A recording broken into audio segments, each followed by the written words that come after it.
Chris Lee and Blake Lovell of Southeastern 14 here. We are talking SEC football schedules. Today we get to Alabama. Always interesting for Alabama football. Every season's interesting. This year, most people have got Alabama as the favorite to win the national title. I wouldn't argue with that at this stage, but like not the most interesting schedule the Crimson Tide could play. Well, if you subscribed to our channel, which hit that subscribe button, we did our preview of Arkansas schedule, and there's a little bit of a difference there, just in terms of kind of the intrigue with how the schedule unfolds. And again, if you didn't see that one, we're going to look at the schedule as a whole. We're not going to go through pick our game by game or anything like that. We will do that later in July.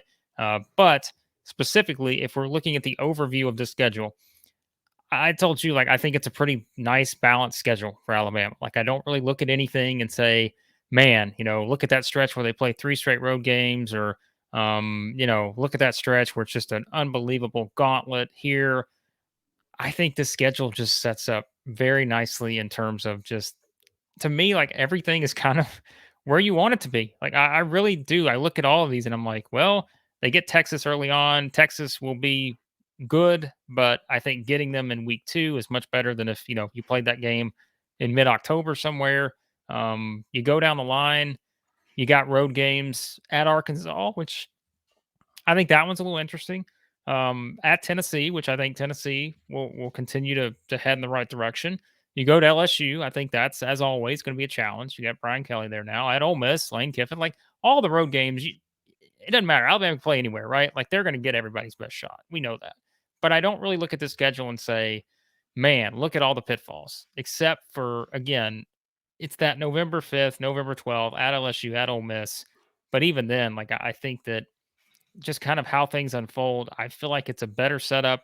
That to me is an interesting spot. The other interesting spot to me is, and we'll kind of start from the beginning, but I look at that Arkansas out on the road October 1st, A&M at home on October 8th. Mm-hmm. That's also a pretty interesting stretch. And maybe, I think probably just from a tough standpoint, if you're talking back-to-back weeks, I think those two are probably the ones that I'm looking at and saying that right there. Look, if you win both of those, you're feeling great. If you go 1-1, obviously it's a big win for Arkansas. It's been win for A&M, but that's kind of how it looks to me, at least on paper. So, Well, I said it's not the most interesting of schedules. That was probably harsh. But I guess part of it's if you're Alabama. Like if you're any other team, this is a pretty interesting schedule. But Alabama just is taking care of business with such yeah, machine-like precision in recent years that even some of these opening games, like last year, Miami was one that people circled. Well, that was a laugher. This year, actually, we have seen Alabama play weaker teams out of conference. Utah State, no pushover. That team, I was looking this up a minute ago, which is why I was distracted. I wanted to make sure I had this right. Blake Anderson, in his debut year at Utah State, after coming from Arkansas State, when his wife had passed away, just horrible story, did a phenomenal job going 11-3. But I just don't think Utah State is going to be much of a match for Alabama. This is the kind of game where Alabama just has wiped the field with teams. Utah State coming in around 75 in the power polls that I've seen so far. So it's not a bottom feeder team, but it's not a team that Alabama should have an issue with. Now, Texas at Texas is going to be interesting. We've heard the Texas is back thing. Steve Sarkisian, obviously, with some recruiting momentum going with the Manning commitment. Of course, he won't be there for a couple more years. But, Arkansas last year, all that excitement, and then they get crushed about that time of the year by Arkansas. So I'm not expecting Alabama to have huge difficulty with Texas, but you never know. Then it gets easy. ULM, one of the probably the 5 or 6 worst teams in the Power 5 coming in, and then a Vanderbilt team that'll be totally overmatched. That in Tuscaloosa, and then, like you said, Arkansas, probably the first. Well, Texas on the road, again, not going to be a pushover, but a game I expect Alabama to handle. That game with Arkansas, though, you like to have that in Tuscaloosa because last year I thought the Razorbacks gave Alabama all it wanted. yeah. And by the way, what you mean by not as interesting? I think when we look at it specifically, everyone knows what you're getting from the SEC schedule. Like it doesn't matter who we Yeah. talk about. It's competitive. It's going to be tough. Like we can only say that so many times. We're mostly looking at it and kind of how the non-conference falls in between these SEC games, right? And Yeah. how the schedule, the home and the ways, that those kind of things are so important, as we know. But like you said, I think you can legitimately look at this schedule and you talk about from the beginning here, every road game on the schedule is going to be a challenge. Now, some will be bigger than others, but I think when you start off at Texas, like I said, I think you're feeling much better about getting Texas on September the 10th than you would if you were getting them October the 10th, November the 10th. I just think it sets up much better. Now, it's still going to be a challenge. You talk about the atmosphere. That's going to be it's going to be an awesome atmosphere. It is, and we know there are going to be many more games to come between these two once they make the jump to the SEC. But it really is. I circled that October 1st one because I think Arkansas is a team that, based on the momentum they had, they built last season, and kind of what they have coming back. I think there's a lot of reasons for Arkansas to be very optimistic about, moving forward in the right direction. And I think that's why this is going to be an interesting game. And because I think we talk about, again, the schedules and how they fall, Alabama's going to be coming off of UL Monroe and Vanderbilt, two games they should win handily. But then, it really picks up, I think, going on the road, playing in Arkansas, another great atmosphere, So I think that first 5 game stretch there is very interesting because then after that, you know, outside of the Austin P game, that's when you're navigating your usual SEC schedule. And that's where, like you said, it is interesting probably just looking at the schedule, but when you just look at it from the context of Alabama and what they've done in the SEC, it doesn't feel as interesting because you're like, well, they're going to win the majority of those games. It's just who could be those teams that could maybe knock them off. And again, I think that most likely comes in one of those games on the road, even though I think the game everybody's going to have scheduled as the big game is going to be Texas A&M on October the 8th. Well, I was going to say that may be the most anticipated game in the country. I think it'd be more interesting if it were in College Station. It's not. Of course, we know Yeah. what happened last year in that one. I mean, that's just going to be. I don't know. That I want to see how A&M's playing, but I get the feeling that one could potentially be an ambush. Neither team, if Alabama's in the scenario, they're not going to let up. I can guarantee you that in that scenario, based on the offseason banter that we have seen from those two. So yeah, I mean that's where things, to me, like I said, really pick up when we look at the schedule, because that's when you're getting into all the SEC ones, and you're getting into the grind of looking at this. And we'll pull this up again on our screen. But we got A&M there, and then you go to Tennessee, which, like we said, Tennessee's certainly, I think, much further along than we would have expected at this point. And a really good job of getting kind of restructuring things. That's probably the best way to put it. And the way he wants it, Mississippi State at home, I think that's certainly a very winnable spot for Alabama.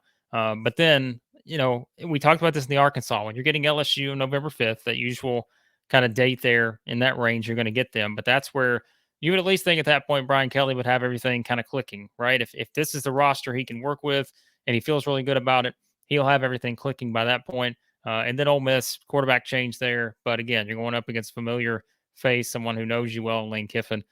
So it's very intriguing. But, to me, this is like, we have the same conversation every year with Alabama's schedule. These are the teams you're going to play in the West. Some will be at home, some will be on the road, and they're all going to be challenging. It's just a matter of kind of where you are at that point, your injury situation, all that stuff. And again, you're going to have Tennessee in there too. So this is kind of that stretch that we've almost just become so familiar with Alabama's schedule that it's tough. It's very challenging, but you just assume Alabama's going to win the majority of them here. So I was doing some looking up to see what Tennessee's situation was before Alabama, and Tennessee has a bye week 2 weeks before that, and then goes to LSU. So, not the easiest path for the Vols. I mean, that's one that, I'm not going to say Tennessee's going to win the game, but if they played that 10 times, the Vols might get 1 or 2 at home. So that one could be interesting. Mississippi State, Alabama just ambushed a year ago. At LSU, again, we talked about this with Arkansas. That's when you've got Brian Kelly further in the rebuild. Same thing with Ole Miss. Ole Miss isn't in a rebuild, but it's changing quarterbacks. Those are a couple that you might prefer to have earlier in the season as yeah. opposed to when Alabama actually gets them.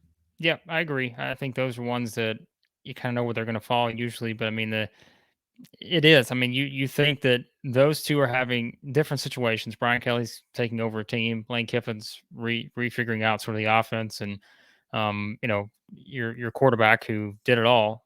How do you kind of move forward now without him? And I think those are things by November they'll probably have figured out. So yeah, I mean, look, would it shock any of us if Alabama split those two games? I mean, more than likely, you would think the LSU one is probably the tougher of the two. But no, I mean, it's just anytime you go on the road, like I said, there are no gimmies really overall in the SEC. There will be some games that are much easier than others, I think, but that West, I mean, we say it every year, man. It's like we're gonna go through all these schedules, and we're gonna look at all these West teams, and we're gonna probably say a lot of the same things. Like it's just these games in the West are gonna be tough, and certainly if you play Georgia or something in the East, that becomes challenging. But there are some very interesting teams in the East too, like Tennessee, like South Carolina, Kentucky, like all these teams that are very interesting for a lot of different reasons.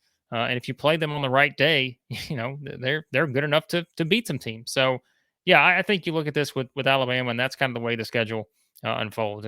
There's a lot of potential pitfalls in there, but I think we're giving Alabama the benefit of the doubt in knowing that more often than not, they usually find a way to navigate around those. So Well, to end things, Alabama plays its usual layup game. That'll be with Austin P right before Auburn. Austin P not expected from what I've seen to be a top 25 FCS team. Not that it was going to matter given that it's Alabama.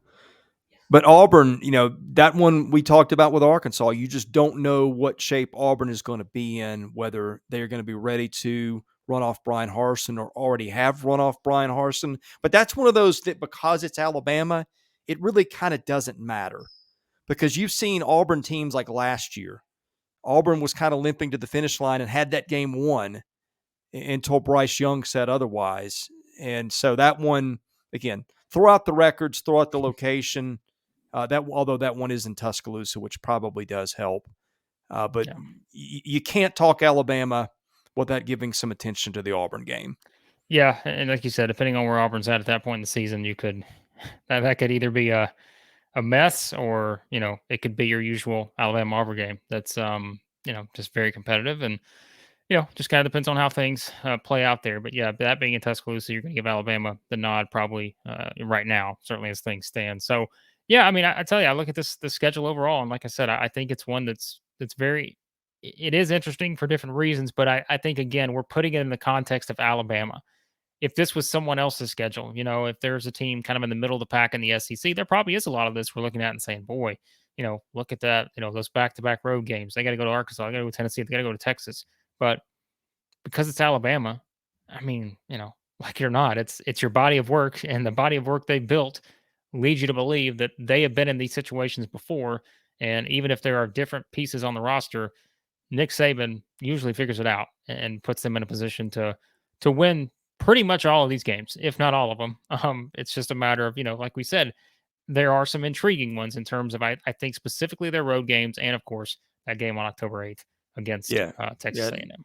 To sum it up, a better schedule than we probably gave them credit for when we started this. The ones But it's we looked in and Alabama, dove and in. so I But think but it's Alabama, right? and whether you like it or not, like that's just the way you have to view it. Like it Yeah. is. Like I honestly mean that. Like it's a tough looking schedule on paper, but it's Alabama, and you just assume they're going to win. Maybe they're going to win them. Like I said, at worst, they're probably going to lose what 2, maybe.